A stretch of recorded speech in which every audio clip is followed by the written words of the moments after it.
Hola, ¿qué tal? Muy buenas tardes. Vamos a dar inicio a la segunda lección de esta serie de temas que hemos llamado principios. Y estamos hablando de los principios para ser un hijo de Dios, para ser un verdadero cristiano, para vivir una vida cristiana victoriosa.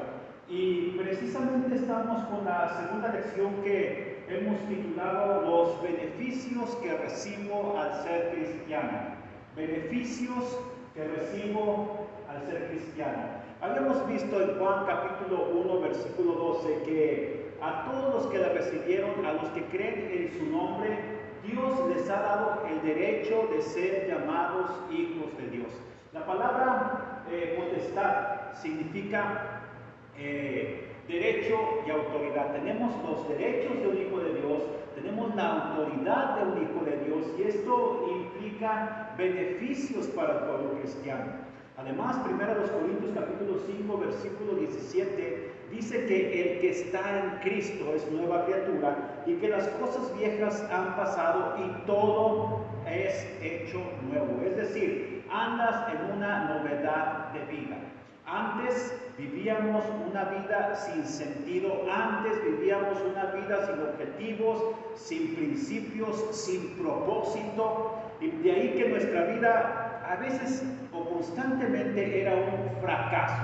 Fracasábamos en nuestras relaciones interpersonales, fracasábamos en nuestras relaciones familiares, otros fracasaban en cuanto al trabajo, otros vivían en depresión constante con pensamientos suicidas, pero viene Cristo en nuestra vida y entonces todo es hecho nuevo.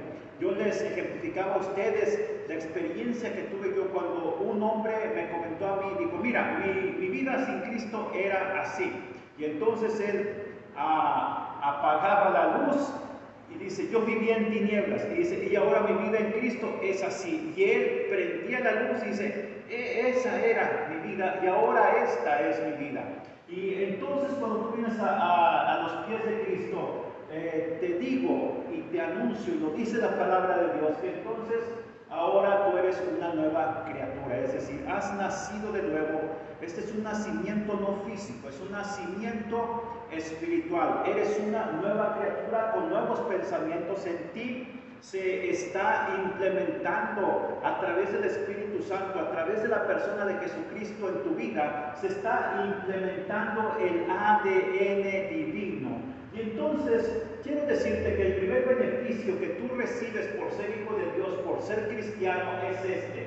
Recibes el perdón de todos, absolutamente todos tus pecados. Mira, Hechos capítulo 10, versículo 43. Hechos 10, 43 dice de esta manera, y mando un saludo a aquellos que nos están viendo en Facebook. Gracias si tú mantienes ahí tu vista en nosotros, compártelo si gustas, si quieres aprender de la palabra de Dios, y si tú quieres compartirlo aún con otros, hazlo si te es de bendición, para que más personas sean bendecidos. Estamos aquí en la iglesia Torre Fuerte todos los miércoles a las 7, de 7 a 8 de la noche. Estamos compartiendo la palabra y estamos con esta serie que hemos titulado Principios.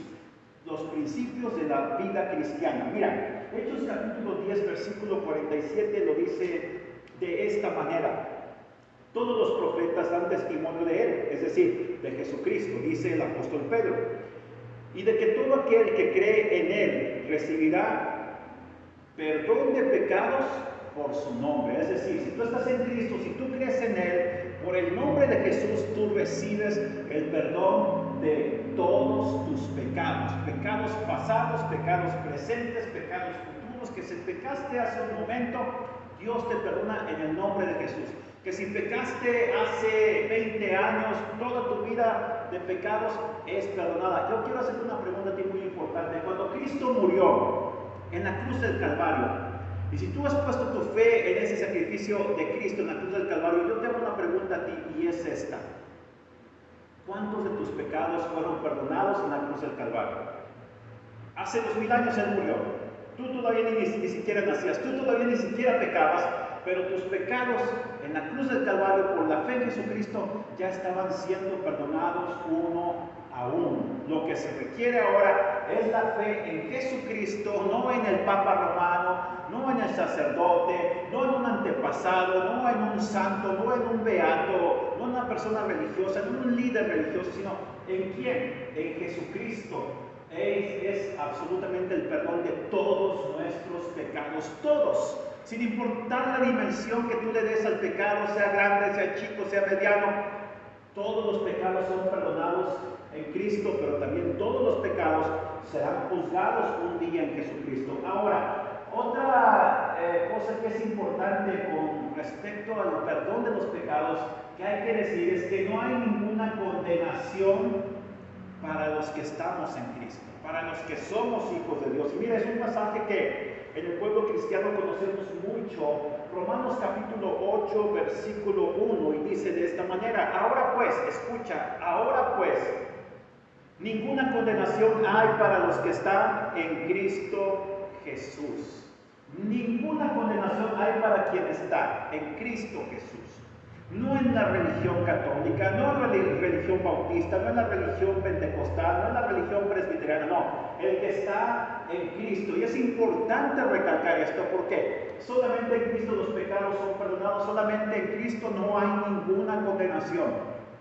Absolutamente ninguna. ¿Por qué? Porque tu conciencia ha sido limpiada, porque tus pecados han sido perdonados.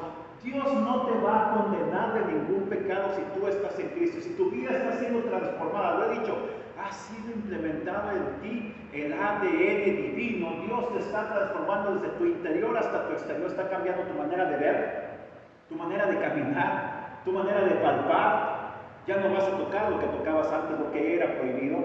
Tu manera de hablar, de expresarte, tu manera de pensar está siendo transformada, y entonces hay un cambio en ti. Antes no te importaba pecar, hoy te detienes y piensas y meditas si lo que vas a hacer le ofenderá a Dios, y entonces vas a elegir no pecar. Vas a ponerte en manos de Dios, y si pecas, si caes, te vas a levantar cuando tú pongas tu fe y tu confianza en Dios y le digas: Dios, perdóname porque he pecado contra el cielo, he pecado contra ti, Padre. Y entonces Dios va a venir y te va a arropar con su amor, y entonces Él te va a decir: yo te perdono de todos tus pecados. Entonces, si Dios te perdona, ¿cuál es la condenación? Si Dios está por nosotros, dice la palabra de Dios más adelante en este capítulo 8, ¿quién será contra nosotros? Y otra cosa importante con respecto al perdón de todos nuestros pecados que hay que decir es esta: ahora disfruto la paz con Dios. Romanos capítulo 5, versículo 1 lo dice, que justificados pues por la fe, tenemos paz para con Dios por medio de ¿quién? De nuestro Señor Jesucristo. Has sido justificado.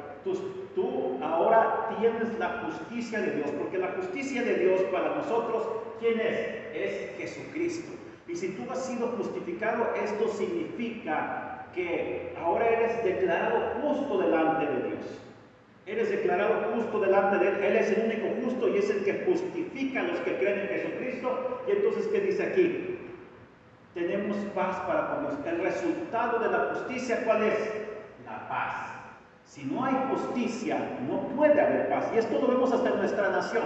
Vemos una nación donde los jueces se corrompen, donde los gobernantes se corrompen. Vemos una nación donde los gobernantes han vendido la mitad del territorio a las mineras, han vendido el agua a empresas como Coca-Cola, como Vodafone, como Nestlé. Y entonces vemos hoy una crisis del agua, vemos una crisis de inseguridad, porque no hay justicia. Y si no hay justicia, no puede haber paz en nuestra nación. Y eso también ocurre en nuestra relación interpersonal con Dios por medio de nuestro Señor Jesucristo. Ahora, déjame decirte algo más, que cuando nosotros estamos en Cristo, otro beneficio no solamente es el hecho de que recibimos el perdón de todos nuestros pecados, otro beneficio es este. Déjame un minuto porque tengo un problemita con la computadora.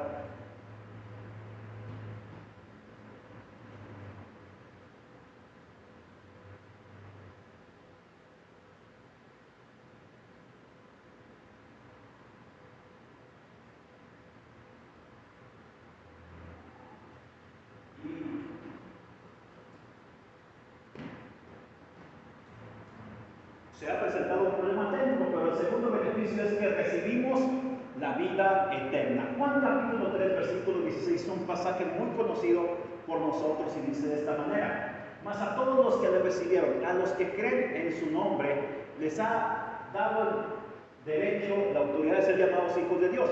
Pero Juan 3:16 dice de esta manera, y déjenme leérselo, Juan capítulo 3, versículo 16, porque de tal manera amó Dios al mundo, que ha dado a su Hijo unigénito, para que todo aquel que en Él cree, escuche, siempre hablamos de Jesucristo, enfocamos nuestra fe en Jesucristo, todo argumento tiene que ver con Jesucristo, porque Él es el Hijo de Dios, porque Él nació hace un poco más de 2000 años, vino a esta tierra, vino a este mundo, se despojó de su deidad, y Él se hizo un hombre como nosotros, y teniendo la condición de hombre, dice que Él murió hasta la muerte y muerte de cruz, pero Él resucitó al tercer día, hoy está a la diestra de Dios, Él nuevamente está con toda su majestad, y entonces Jesucristo es el que perdona pecados, porque Él murió por nosotros, por medio de Él nuestros pecados además son perdonados.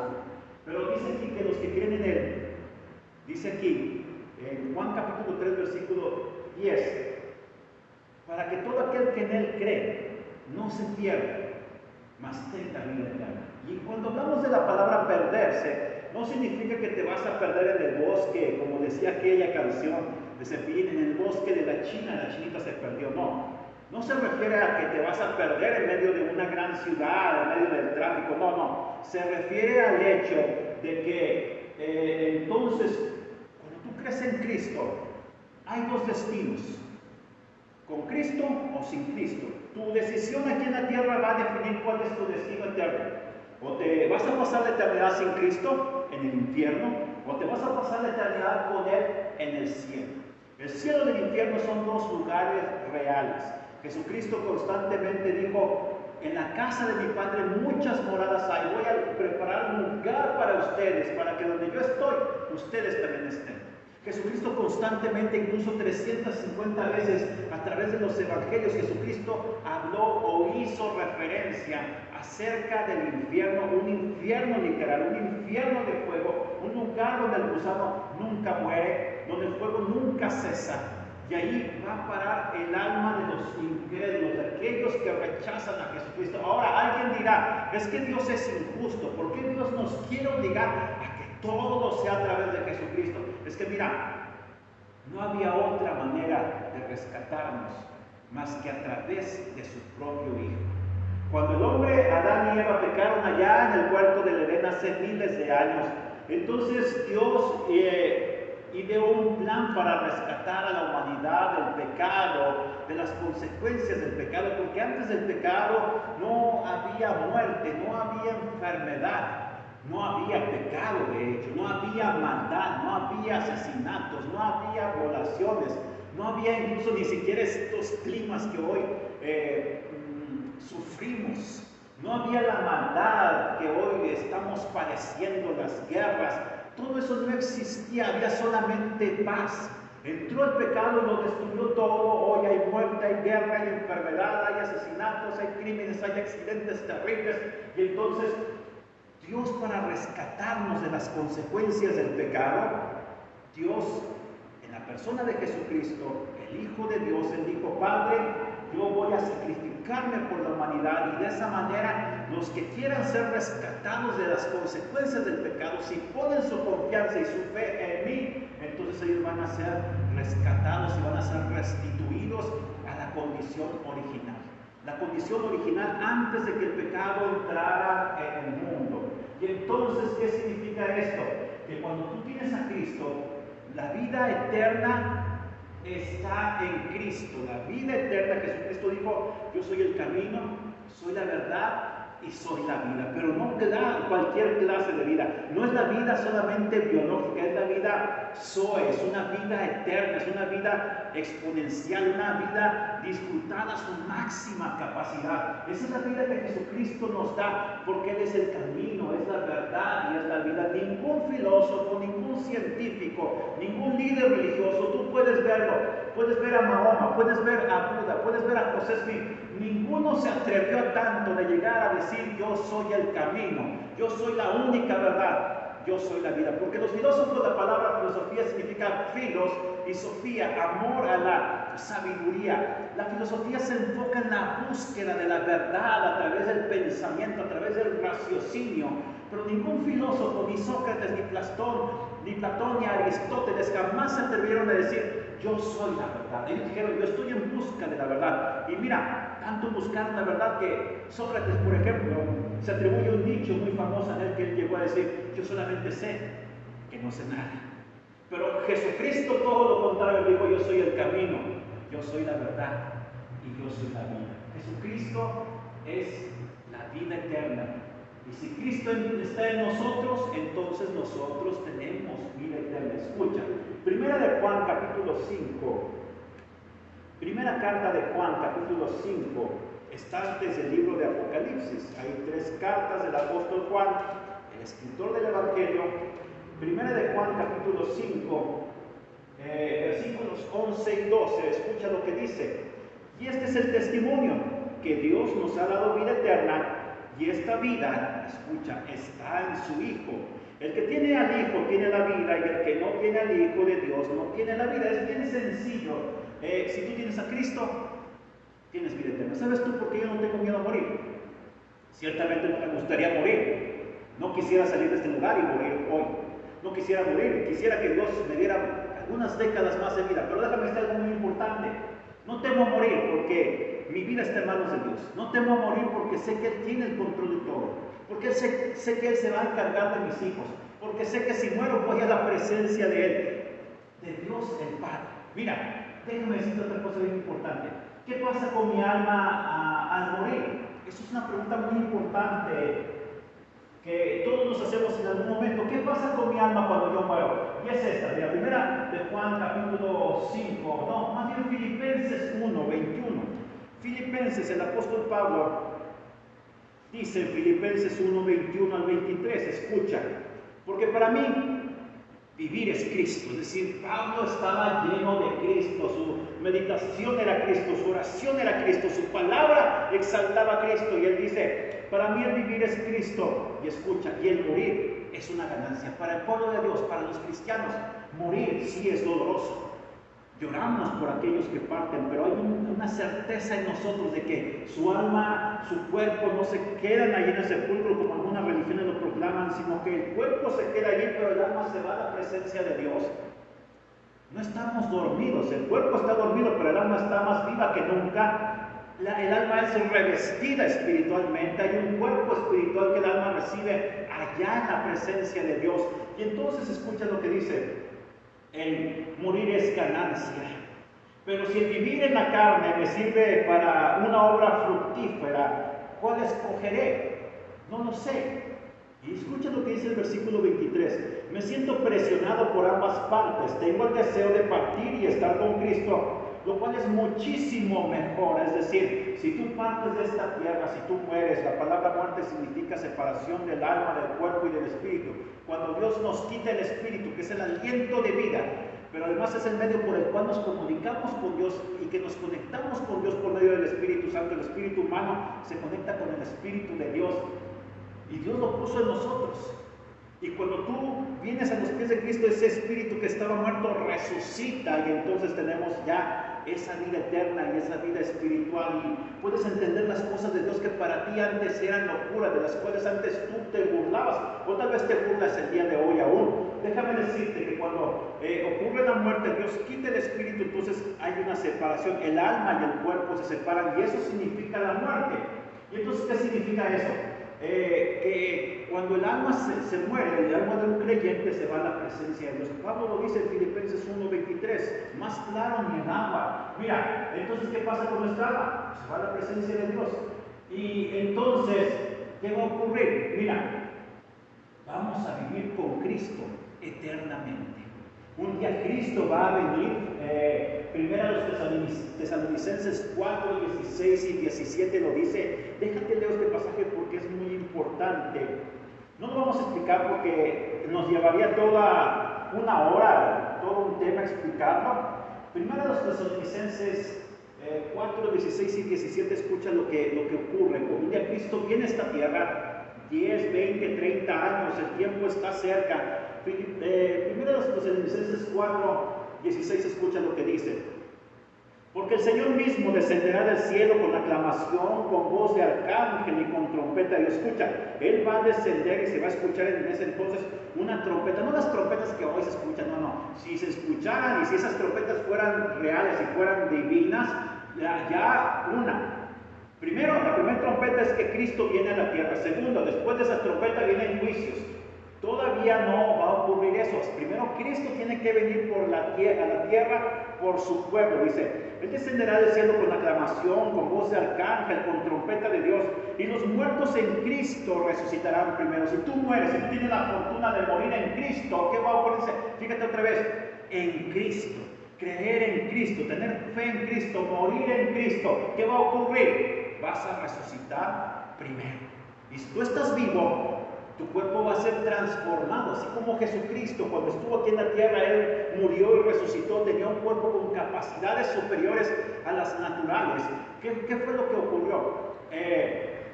Jesucristo, su cuerpo fue transformado. Y entonces dice la Biblia que la carne y la sangre no pueden heredar el reino de Dios, porque estos cuerpos que tenemos son corruptibles. Envejecen, se enferman, mueren, pecan, tienen que ser transformados. Ese proceso se llama glorificación. Si tú estás muerto, tu cuerpo va a ser redimido, va a ser resucitado, va a ser glorificado, y entonces tu alma va a bajar del cielo y va a tomar nuevamente ese cuerpo y vas a pararte sobre tus dos pies, y Cristo va a venir a la tierra sobre una nube, y entonces vamos a recibir a Jesucristo en los aires. ¿Qué significa? Vamos a volar incluso, y si tú estás vivo va a ocurrir un proceso, pero no vas a morir. Tu cuerpo va a ser transformado como el cuerpo de Cristo. Él se aparecía en un lugar y luego desaparecía y aparecía en otro, y tenía las mismas heridas, es decir, físicamente vamos a reconocernos unos a otros, y entonces igualmente tu cuerpo va a ser transformado con capacidades superiores. Eso se llama la glorificación, y vamos también a volar a los cielos y a recibir a Jesucristo en los aires. Nos va a llevar a los cielos. Van a venir 7 años de gran tribulación en esta tierra. Después de esos 7 años de gobierno del anticristo, te estoy dando un breve panorama de los últimos tiempos. Jesucristo va a venir junto con nosotros y sus ángeles, y vamos a reinar en esta tierra durante 1000 años. Después Satanás va a ser soltado, va a engañar a algunas naciones, algunas miles de personas, y entonces va a venir el juicio final de Dios sobre Satanás. Va a ser encerrado eternamente, y entonces va a ocurrir otra resurrección, y entonces todos vamos a reunir, los que hemos creído en Cristo, vamos a reunirnos ya para siempre en el cielo, y los que le rechazaron eternamente pasarán en el infierno. Hay muchos pasajes que hablan acerca de esto, pero yo te quise dar un resumen de todo este panorama. Otra cosa muy importante que hay que ver, que no solamente recibimos el perdón de nuestros pecados cuando estamos en Cristo, sino que además recibimos, en segundo lugar, la vida eterna, pero además, en tercer lugar, recibimos el Espíritu Santo. Efesios capítulo 1, versículo 13, me gustaría leer este pasaje. No avanza, pastor. No sé qué está pasando. Déjenme ir a checar. Efesios 1:13 me parece.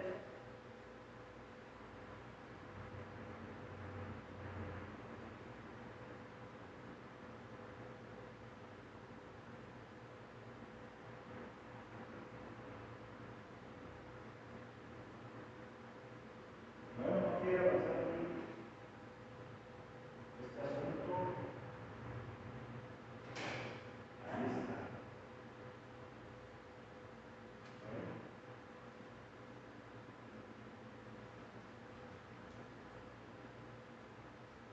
Decía que teníamos algunos problemas. Ahí está, a ver si ya acepta.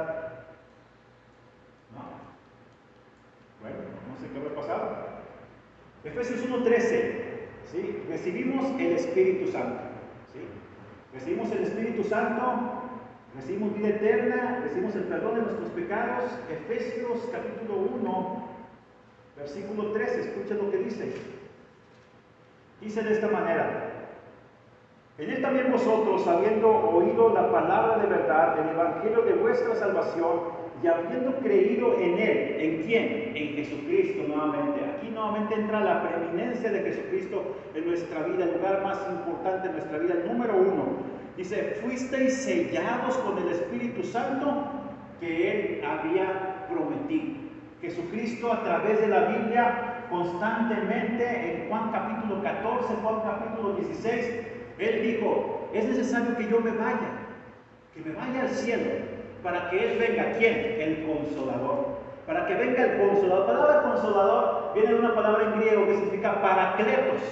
Paracletos significa el que está a un lado de uno. Es como un abogado defensor. Él te defiende. Y no solamente nos defiende. Escucha, el Espíritu Santo tiene un ministerio muy importante. El Espíritu Santo nos consuela, nos guía, ¿sí? Nos da dones, nos consuela. Mira, nos guía. Por ejemplo, vamos a Salmo 139. Salmo 139, ¿sí? Salmo 139, Salmo de David, por cierto. Versículo 7, mira este pasaje tan hermoso que... ¿A dónde me iré de tu espíritu? Así es. ¿A dónde me huiré de tu presencia?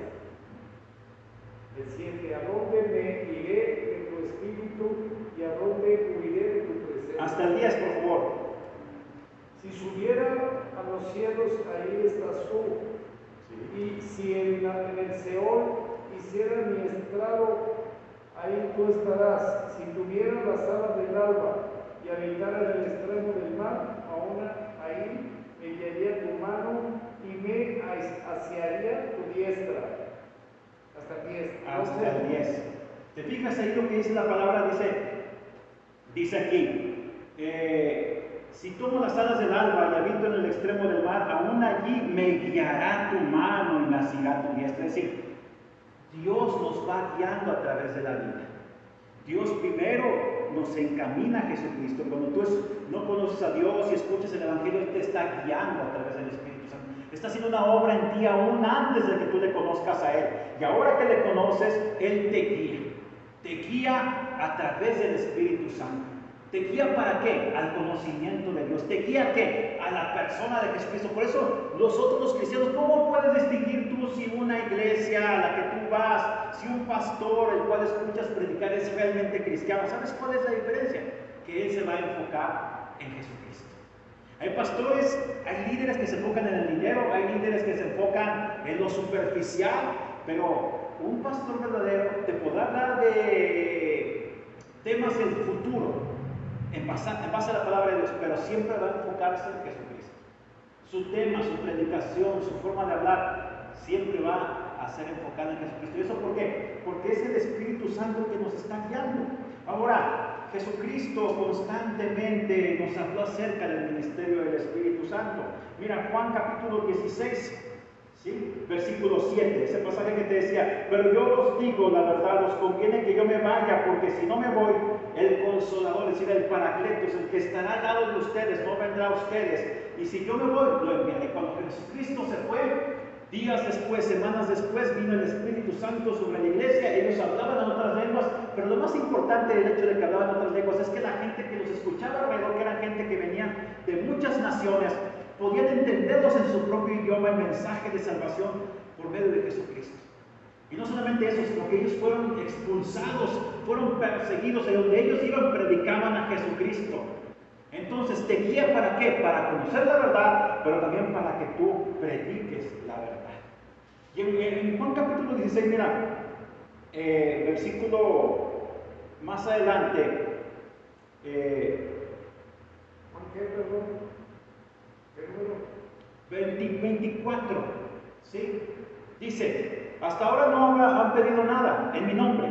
Pidan y recibirán, para que su gozo sea completo. ¿Escuchas?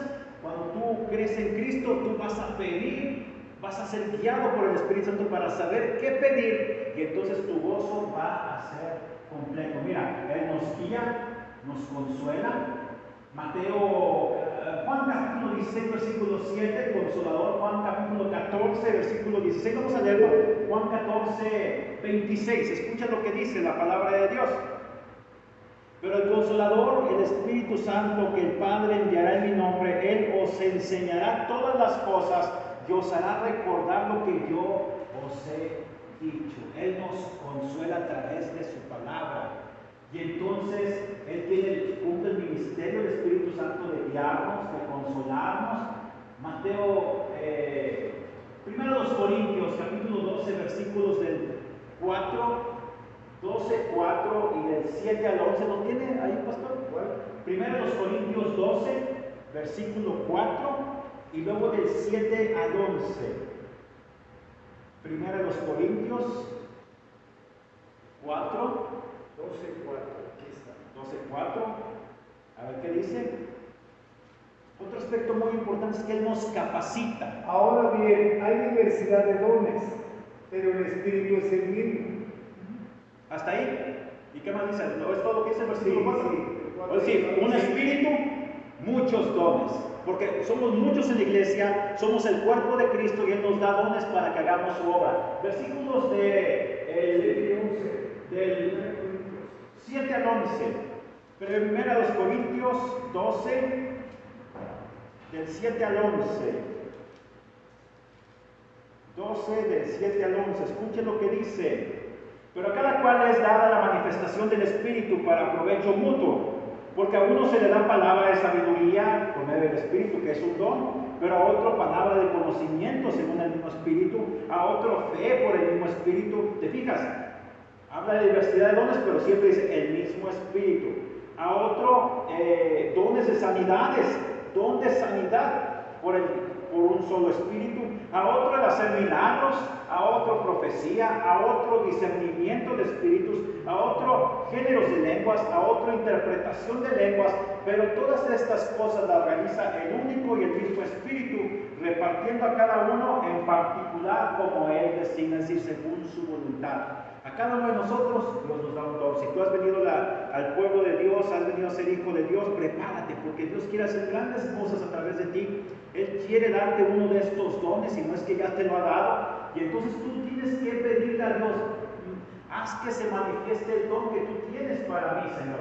Entonces, finalmente, mira, otra cosa en cuanto al Espíritu Santo, en Juan capítulo 16, versículos del 8 al 11. Juan 16, 8 al 11. Escucha lo que dice.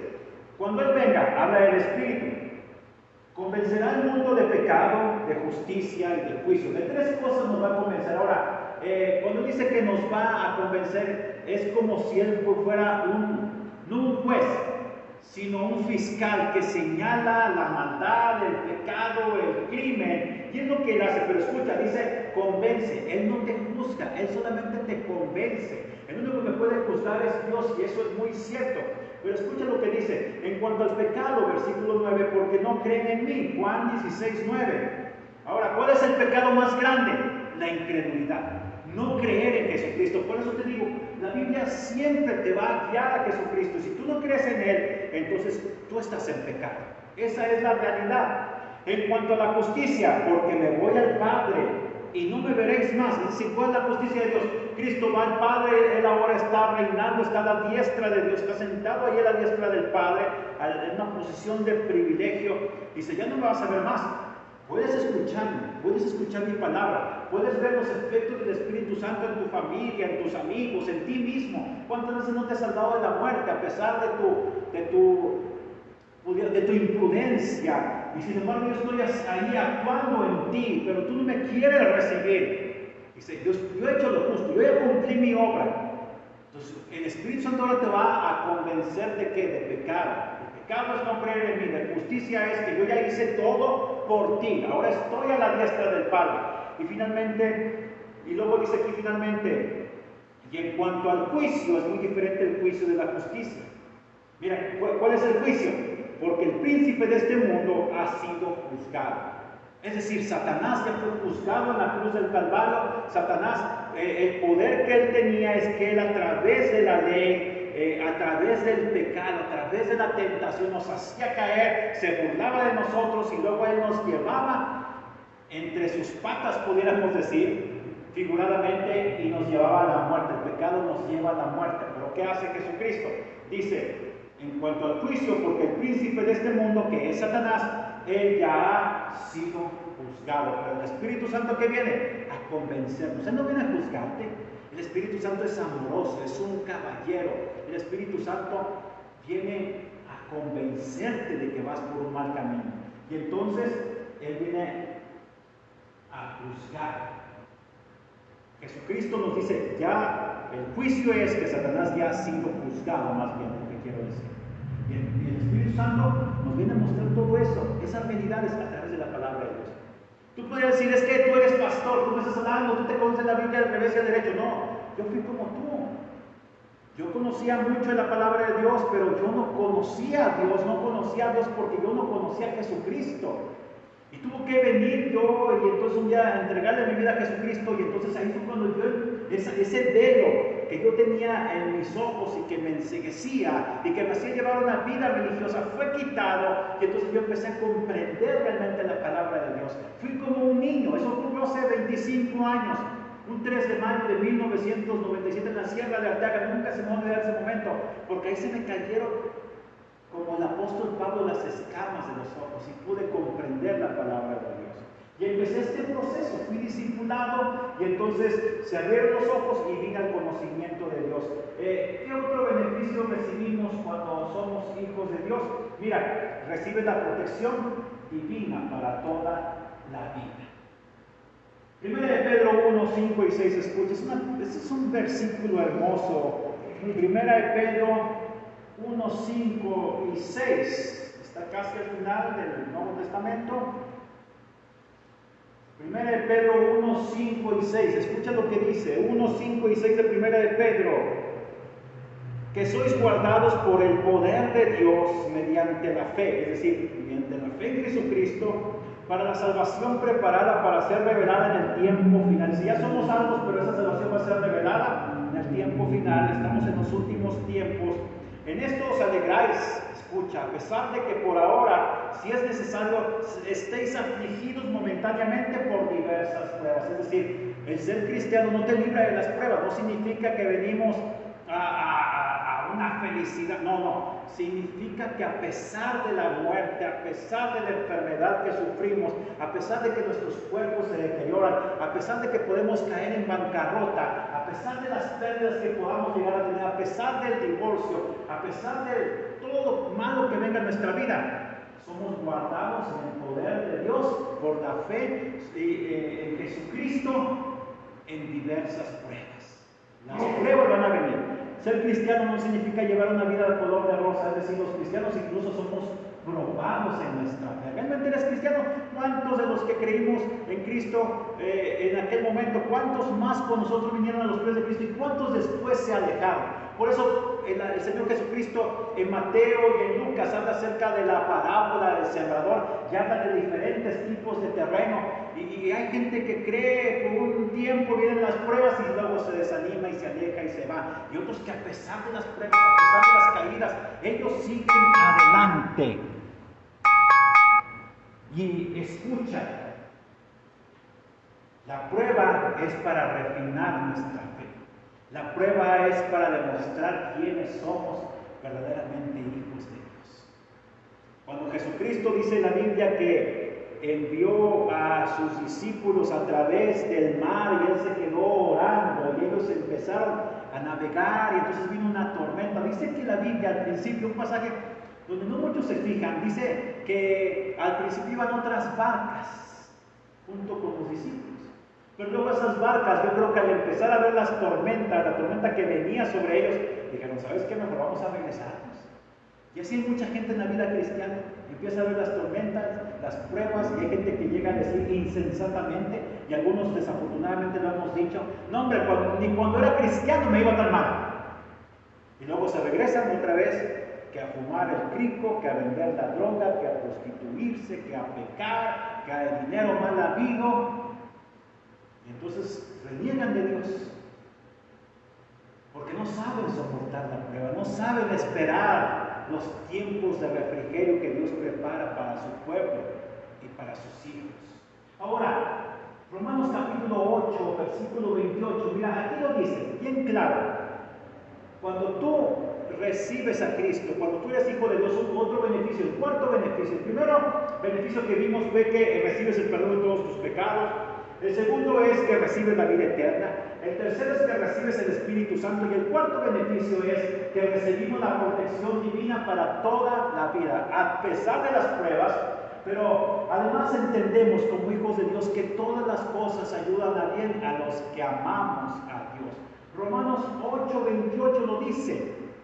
Pero lo más importante, mira, cuando dice la expresión a los que amamos, realmente la traducción correcta debería de ser los que son amados por Dios. Porque a veces tú dirás, Dios, es que yo no te amo, es que yo te fallo tantas veces, es que a veces no puedo cumplir con tus mandatos, a veces me cuesta orar, me quedo dormido, escucho la palabra y me quedo dormido, abro la Biblia y en los pocos minutos me da sueño y hasta la uso como en lugar de las pastillas para dormir.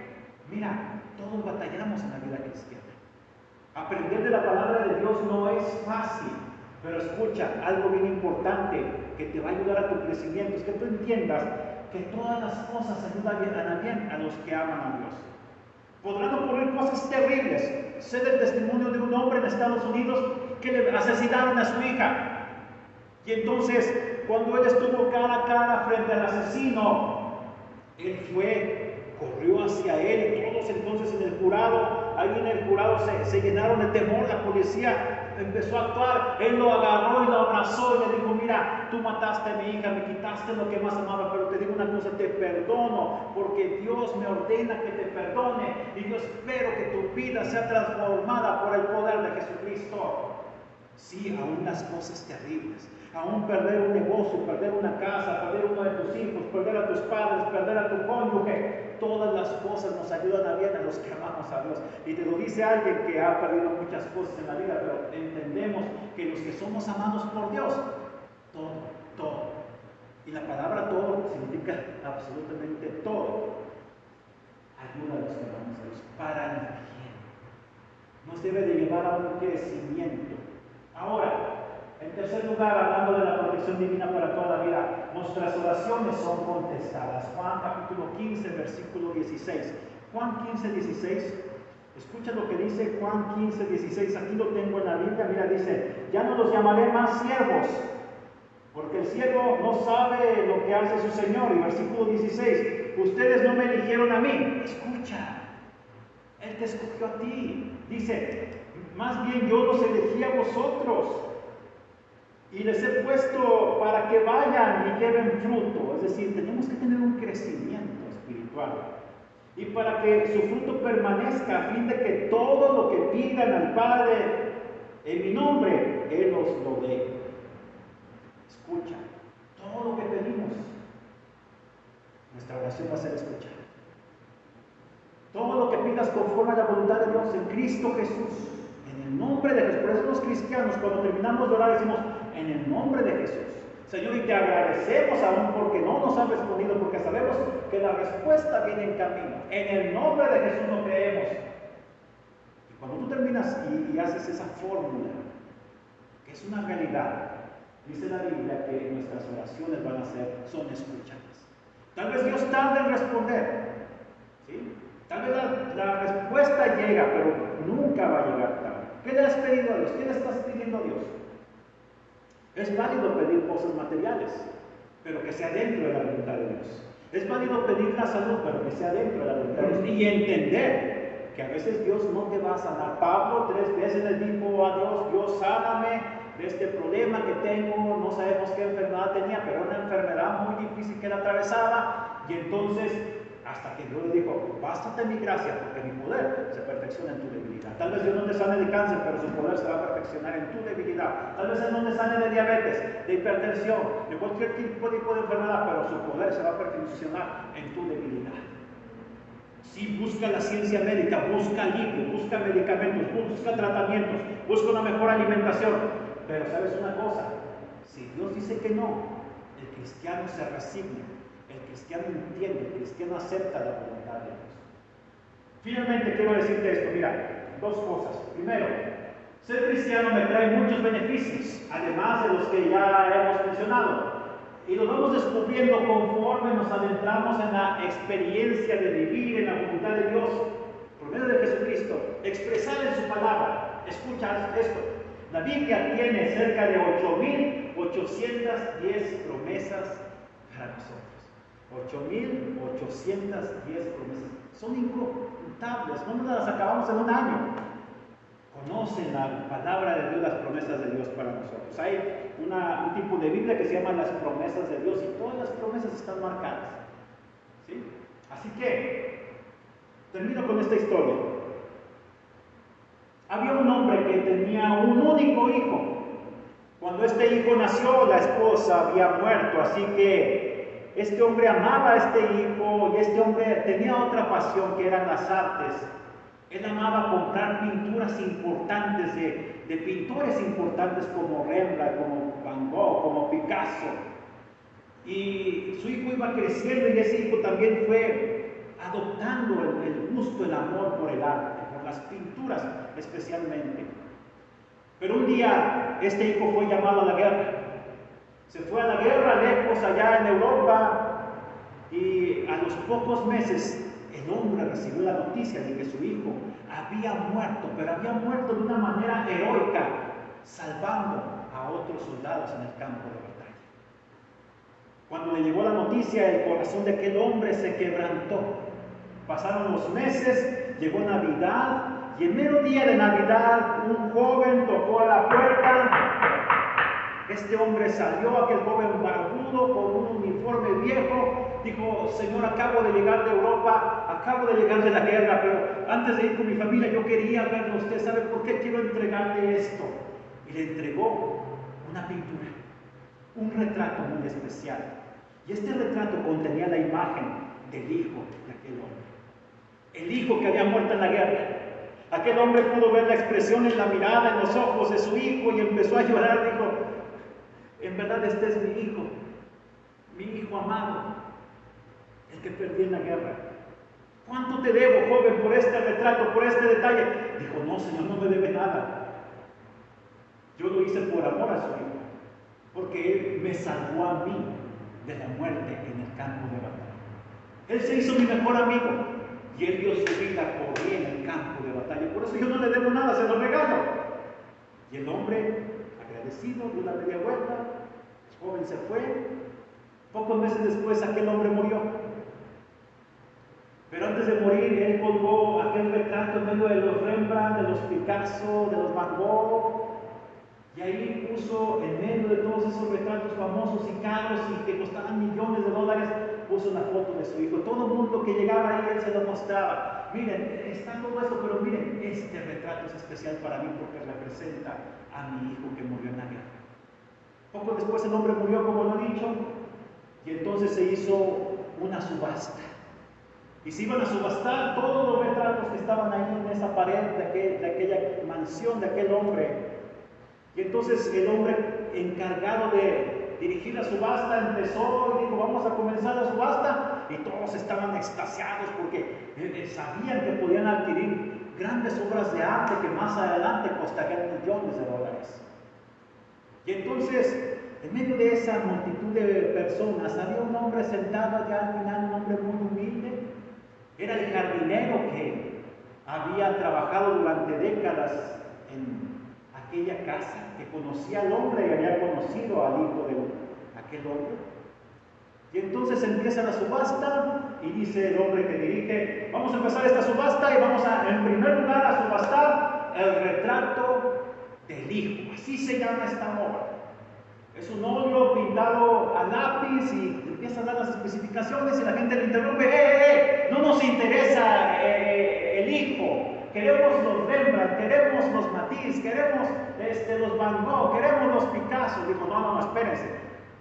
El Señor estipuló que el primer retrato que se iba a vender, a subastar, era el retrato llamado el hijo. Así que empezamos, $100, $200, ¿quién da más? Y todos: no queremos, ya pasa el siguiente. No, tenemos que vender. que estaba sentado al final, el jardinero, levanta su mano tímidamente y dice: Señor, Señor, Señor, ¿qué pasa? Yo quiero al hijo, pero solamente tengo $10. No puedo ofrecer más. Está bien, lo aceptamos 10. ¿Quién da 20? No, ya pasa los siguientes cuadros. No nos interesa el hijo. ¿Quién da 20? ¿Quién da 30? A la 1, a las 2 y a las 13. Usted, Señor, se lleva todo. Se lleva todo lo que está aquí en esta galería. Y todos, ¿pero por qué? Digo, porque el Señor, el dueño de esta casa, el dueño de estas obras de arte, especificó en su testamento que el que se llevaba al hijo, se llevaba todo. Y esta es la aplicación en la lección que hemos visto. Tú te llevas a Jesucristo en tu vida el día de hoy, tú te llevas todo. El universo es tuyo, el universo será tuyo, la vida eterna será tuya, el cielo será tuyo, la presencia de Dios será tuya. Hace unos años, como unos 20, mi madre se quedó ciega a raíz de la enfermedad que ella padecía. Y ella pasó algunos tiempos de tristeza y un día yo le dije: mamá, ¿estás triste por haber perdido tu vista? Y ella me dijo: sí, pero ¿sabes una cosa? ¿Y qué me llena de gozo? El hecho de saber que cuando yo muera, cuando yo abra mis ojos en la patria celestial, lo primero que voy a hacer es ver a Jesucristo con mis nuevos ojos. Y yo voy a correr a sus pies y los voy a abrazar. Y como aquella mujer dice: voy a derramar mis lágrimas, voy a enjugar sus pies y los voy a besar.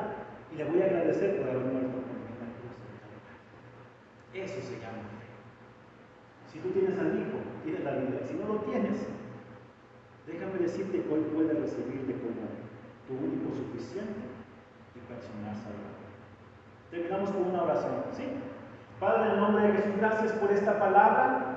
Te pido que nos ayude en nuestro crecimiento personal, pero lo más importante, Señor, a tener una relación íntima contigo por medio de Jesucristo. El que se lleva al Hijo, Señor, se lleva todo. Y queremos toda nuestra vida, queremos toda clase de bendiciones espirituales.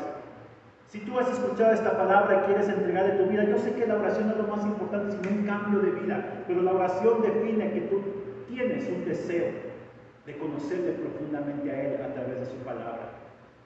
Señor Jesucristo, dile: yo te pido que vengas a mi vida, que perdones mis pecados, que me des vida eterna. Yo reconozco que soy un pecador, pero también yo reconozco que tú moriste en la cruz del Calvario hace 2000 años. Yo te pido que vengas a mí, hazme una nueva criatura. Escribe mi nombre en el libro de la vida, dame vida eterna, acércame al Padre, dame el regalo del Espíritu Santo y empieza a transformar mi vida. Toma el control de cada aspecto de mi vida, te entrego mi vida. Pero Señor, igual que aquel hombre humilde, yo digo: yo quiero al Hijo, porque yo quiero todo lo que el Hijo me puede dar. Gracias, Señor, en el nombre de Jesús. Gracias, Padre. Amén. Dios te bendiga. Nos vemos la próxima semana a las 7 de la tarde. Estaremos aquí en Torre Fuerte el domingo a las 10:30 de la mañana. Tenemos nuestra reunión general. Yo soy el pastor Salvador Aldaco y el pastor también, el hermano Víctor Lucio. Te saludamos y te invitamos a que vengas aquí a la casa de Dios para que te llenes de la palabra. Gracias por escucharnos. Mándanos tus mensajes, peticiones de oración allí a través del mensajito en el Facebook. Estamos para servirte. Que Dios te bendiga. Y te recuerdo una cosa muy importante: que Dios no tiene problemas, Él tiene soluciones para nuestra vida. Gracias.